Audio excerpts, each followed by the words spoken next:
बहुत बहुत आनंदमय कथा है महाराज, जिसके जीवन में हमेशा कांटे ही मिले हैं। बेटी बड़ी हुई तो घर में मायके में दुख देखा, और मायके से गई ससुराल में तो ससुराल में दुख देखा। ससुराल में भी दुख देखने के बाद में भी पति को बहुत कुछ काम खुलवाया, बहुत धंधे खुलवाए, नौकरी लगवाई, पर वो पति बार बार छोड़ कर आ गया, बार बार तकलीफ भोग रहा है, बार बार कष्ट भोग रहा है।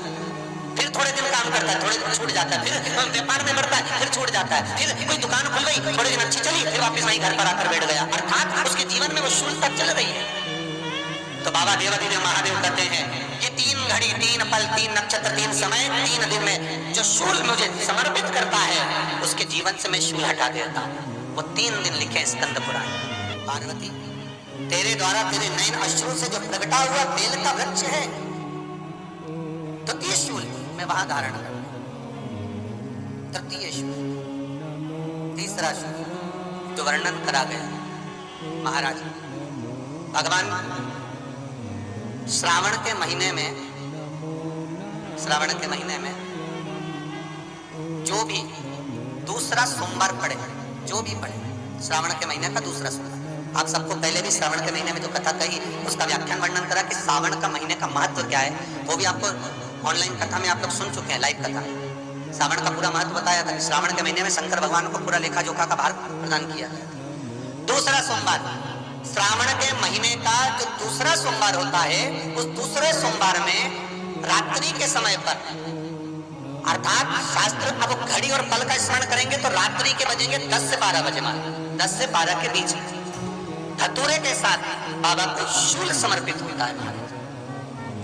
ये भी हमारी बाधाओं को, हमारी तकलीफों को, व्यापार व्यवसाय के लिए, नौकरी सर्विस के लिए, बहुत सारे एग्जाम में आप बैठ लिए, गवर्नमेंट एग्जाम के लिए बैठ लिए, नहीं हो रहा, ये 3 बार मेरे शंकर को बेलपत्री के वृक्ष के शूल समर्पित होते हैं, उसका आनंद पाओ और उससे अपने को सुख प्राप्त हो। पार्वती प्रसन्न हो जाती है, बाबा भोलेनाथ के चरणों में कहती है, बाबा आपने कहा कि मेरे भीतर जिस समय आपने तप करा तो आपसे रुद्राक्ष का पौधा उत्पन्न हुआ, और मेरे तप करने से ये बेलपत्री का जो पौधा उत्पन्न हुआ, इसके शूल का सुख पाया, इसके शूल का सुख मुझे प्राप्त हुआ है, आनंद मुझे प्राप्त हुआ है। महाराज, बेलपत्री का पत्ता, बेलपत्री का कांटा, अब माता पार्वती दूसरा संवाद कह रही है बाबा भोलेनाथ जी से, बाबा मेरे द्वारा निर्मित इस बेल पत्र के वृक्ष में जो फल लगता है, वो फल की महत्वता मैं सुनना चाहता हूं।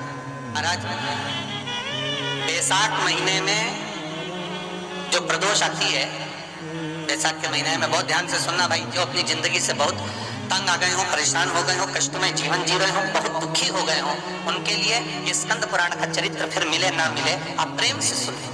आओ, पहला बैसाख महीने की प्रदोष, चाहे वो शनिचरी प्रदोष हो, चाहे रविवार की हो, सोमवार की हो, मंगल की हो, बुधवार की हो, गुरुवार की हो, शुक्रवार की हो, शनिवार की हो, कोई भी वार की हो, पर बैसाख महीने की प्रदोष, प्रदोष काल में शाम का समय सूर्य डूब रहा हो, बस डूबा ही हो, और उस समय पर सूर्य के डूबन के तुरंत बाद बाबा को धतूरे के साथ में बेलपत्री ना चढ़ाते हुए बेलपत्री के वृक्ष के 7 कांटे बाबा के शिवलिंग पर समर्पित करे जाते हैं। महाराज, अपनी जिंदगी में अड़चनों को हटाने के लिए, फिर आप जिस व्यापार में उतरे, जिस व्यवसाय में उतरे, जिस नौकरी में उतरे, आप दिल से करें, आपको तरक्की मिलेगी, आप हार नहीं सकते, नीचे नहीं आ सकते, उन्नति पर ही चढ़ेंगे। एक वैशाख मास में प्रदोष जल चढ़ाने का भी एक तरीका है, और शिव महापुराण की कथा कहती है कि जल जो भगवान शिव को चढ़ाया जाता है, उस 3 तरह का जल शंकर को समर्पित होता है। बहुत ध्यान से सुनना आज की कथा। 3 तरह का जल शिव को समर्पित होता है, और वो तीनों तरह के जल का अलग अलग भाव है महाराज। पहला जल सादा, घर से पानी लेकर गए, जल लेकर गए, शंकर को चढ़ाया, वो हमने घर का अपना एड्रेस बता दिया, भगवान शिव को जल चढ़ाकर अपने आनंद के लिए शंकर से कुछ प्राप्त कर लिया। दूसरा जल, जल के कलश में थोड़ा सा इत्र डालकर शंकर को जब समर्पित करते हैं तो महाराज घर में अगर कोई व्यक्ति बहुत रोगीला है, बहुत रोगीला, एक प्रैक्टिकल जरूर करना हो, कहीं सीवर वाला हमारा झूठ तो नहीं बोल रहा, इसलिए प्रैक्टिकल जरूर करो। प्रैक्टिकल करने में पीछे मत हटना, और प्रैक्टिकल करने के बाद लिख के भी भेजना कि हमने करा। डरना नहीं है अपने को।